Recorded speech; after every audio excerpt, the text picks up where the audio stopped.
शुरुआत 10 बजे की 10 ब्रेकिंग के साथ पहली बड़ी खबर। सुपरस्टार अभिनेता और फिल्म निर्देशक मनोज कुमार का 87 साल की उम्र में निधन हुआ। उन्होंने मुंबई के कोकिला बेन धीरूभाई अंबानी अस्पताल में अंतिम सांस ली। पिछले कुछ समय से बीमार चल रहे थे। अंतिम संस्कार जो है 12 बजे विले पार्ले में स्थित हिंदू शमशान भूमि पर होगा। मनोज कुमार ने अपने अभिनय करियर की शुरुआत 1957 में फिल्म फैशन से की थी। निधन पर पीएम मोदी, राजनाथ सिंह समेत कई दिग्गजों ने शोक व्यक्त किया। पीएम ने कहा, इंडियन सिनेमा के आइकॉन थे दिग्गज अभिनेता मनोज कुमार।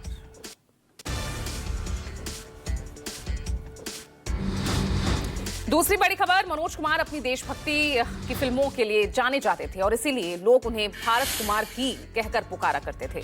उन्होंने क्रांति, पूरब और पश्चिम, उपकार, रोटी कपड़ा और मकान जैसी कई फिल्में बनाई और देशभक्ति के साथ साथ समाज की कमियों को भी उजागर किया। मनोज कुमार को भारत कुमार के नाम से खास पहचान मिली।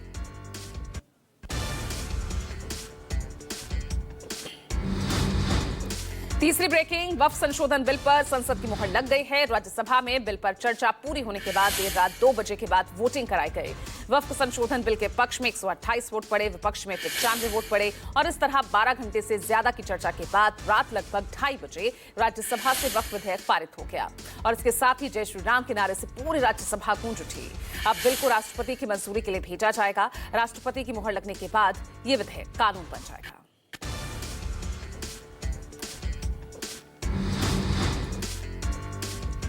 चौथी ब्रेकिंग, पीएम मोदी ने संसद में वक्फ बिल पास होने पर ट्वीट किया।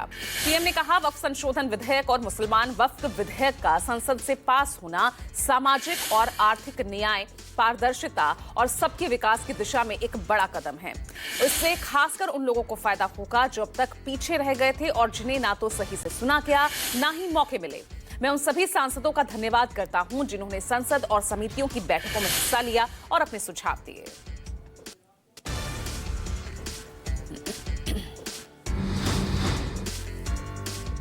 पांचवी बड़ी खबर, जेडीयू के वक्फ संशोधन विधेयक का समर्थन करने पर पार्टी के मुस्लिम नेता नाराज हो गए हैं। जेडीयू नेता और विधानसभा चुनाव में प्रत्याशी रहे मोहम्मद कासिम ने पार्टी से इस्तीफा दे दिया है। गुलाम रसूल बलियावी वो भी जेडीयू छोड़ सकते हैं, ऐसी अटकलें हैं। आने वाले समय में और भी कई मुस्लिम बड़े चेहरे पार्टी छोड़ सकते हैं, ऐसी खबरें लगातार सामने आ रही है।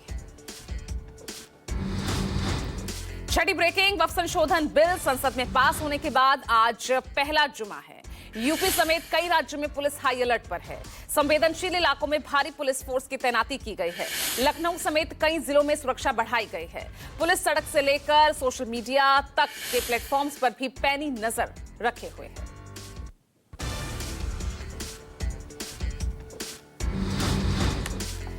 सातवीं ब्रेकिंग, प्रधानमंत्री नरेंद्र मोदी आज थाईलैंड में 6ठे बिम्स्टेक शिखर सम्मेलन में भाग लेंगे।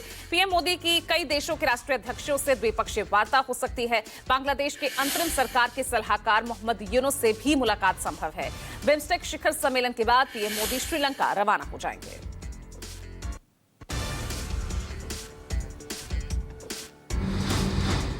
आठवीं बड़ी खबर, योगी सरकार का वक्फ संपत्तियों पर बड़ा फैसला। सरकार ने सभी जिलाधिकारियों को निर्देश दिए जिसके तहत राजस्व विभाग में दर्ज संपत्ति जब्त करने के आदेश दिए गए हैं। आपको बता दें कि राजस्व विभाग ने यूपी में वक्फ बोर्ड की ओर से जिन संपत्तियों का दावा किया है उनमें से अधिकांश का कोई आधिकारिक रिकॉर्ड नहीं है।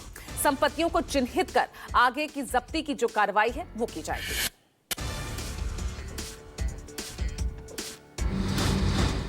नौवीं बड़ी खबर, बिहार विधानसभा चुनाव को लेकर कांग्रेस की आज बड़ी बैठक होने जा रही है। ये बैठक दिल्ली में हो रही है। राज्य के नवनिर्वाचित 40 जिला अध्यक्षों से राहुल गांधी मिलेंगे। बैठक में सांगठनिक मजबूती के साथ साथ विधानसभा चुनाव की रणनीतियों पर भी चर्चा होगी।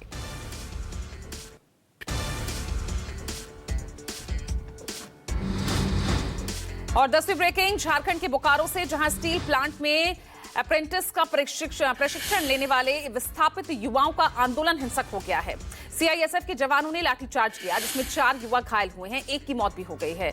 जेएलकेएम सुप्रीमो जयराम महतो ने आज बोकारो बंद की घोषणा भी की है।